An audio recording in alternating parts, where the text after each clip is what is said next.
Okie dokie. What's up, guys? Duke of DC here.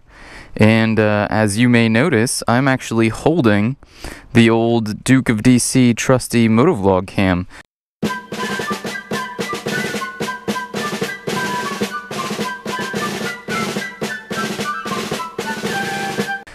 Which was a GoPro Hero 3 Black Edition, which has been my main camera for like 2.5 years. I can't even remember where this came out.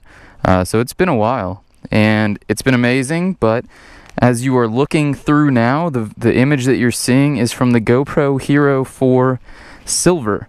And a lot of you might ask, why didn't I get the Black Edition? Well, it was strictly battery life.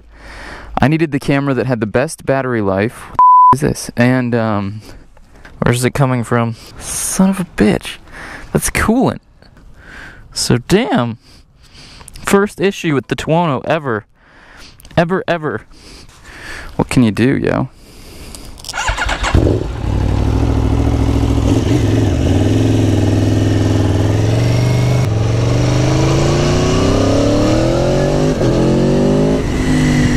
So welcome to the new Duke of DC camera helmet setup. Everything but the camera is the same. I guess that's a pretty big deal, right?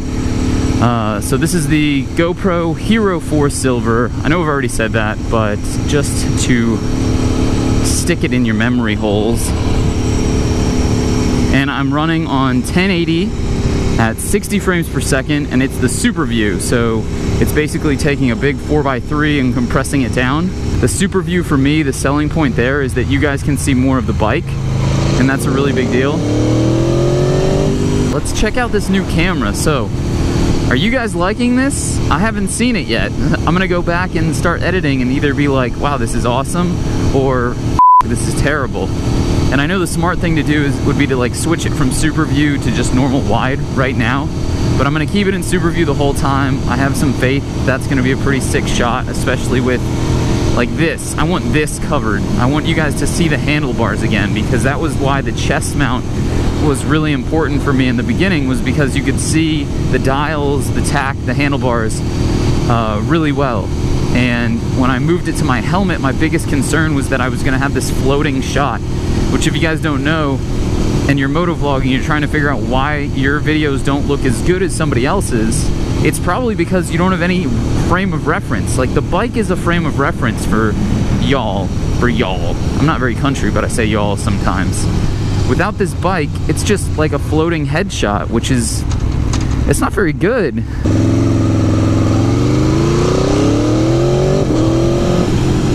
Another enormously huge thing that I'm psyched about is the battery life. And I know I touched on that a little bit, but let me get into it a little bit more. So, the more spec'd out a camera is, generally, the lower the battery life, unless you buy a spec'd out camera that has a much bigger battery for that reason. But since the GoPro Hero 4 Black and the Hero 4 Silver come with the same milliampage battery, and the GoPro Hero 4 Black requires just more power, your battery life gets diminished quicker. So, and it's not by a whole lot, but it does add up over time. The Hero 3 Black Edition that I used to use got roughly 50 minutes before the battery died, and the thing that I'm shooting on now, the Hero 4 Silver, should get almost 2 hours and like 15 minutes if I'm shooting on 1080 at 24, which is not what I shoot on. So I'm looking for like an hour and 40 minutes, I think.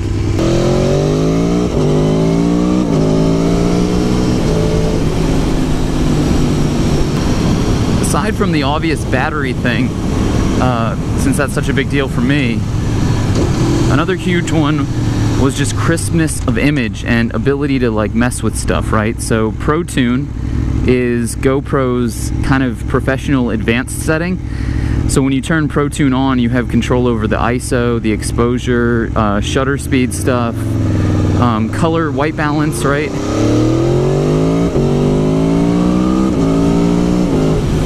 And those are really important features for someone like me, because I want to be able to go back into my editing software and mess with things too, but I also want to have this image that I've already kind of pre-prepared for the editing booth. So The only thing that I've done so far with ProTune, because I have it turned on, which again is going to kind of diminish the battery life a little bit, right? Because you're running more and more of the camera's abilities while still maintaining like the use of the same battery power. If that makes any sense. I'm probably the worst person in the world to describe this stuff, but I'm gonna give it my all, guys. Look at all this gravel.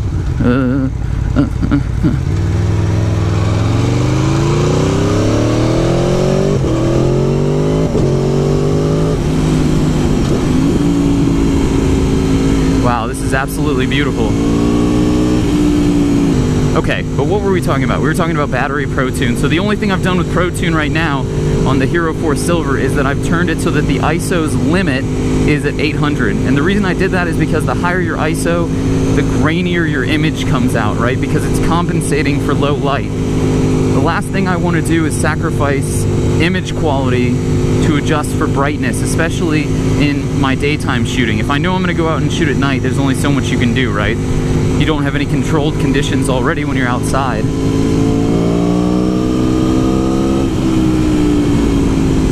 But if I'm going to come out here during the daytime where I know there's going to be some shadowing that the camera might try and overcompensate for, I'm going to want to put that ISO limit rather low. Is that correct? Or 160.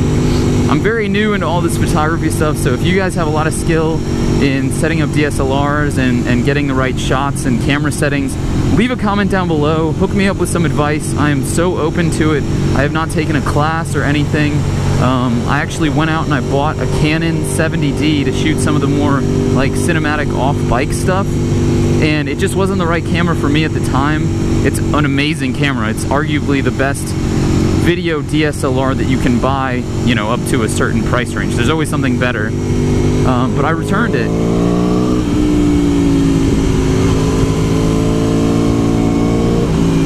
Because I just wasn't ready for that kind of complexity and level of cinematic setting stuff. If that cinematic setting stuff. Wunderbar. People that are subscribed to the channel will recognize this area very, very well. In fact, if you're not from the state, I bet you could like recreate this path without question. The crisper image that I can start with, the crisper image that I can upload. You know, there is some loss when you're taking a raw file and turning it into an uploadable YouTube video that people are gonna go ahead and watch. And I've worked really hard on trying to figure out the right settings and stuff, and right processing settings so that when I upload a video, it's set up perfectly for YouTube, so that when it gets there, it looks 99% the same as when I finished editing it. Now that 99% the same looks maybe 98% the same as when I got the raw image. And in a perfect world, I'd be hitting 100% all across the board, and you would be getting the exact same image that I'm seeing right now, or that my camera is seeing. You know what I mean? It's just something you can't bank on. So until then, I'm going to work out the balance, and I mean, I love the support, so thank you guys for commenting. Hit that like button if you enjoyed this video, if you like the GoPro Hero 4 Black Edition. I'm sorry, Silver Edition.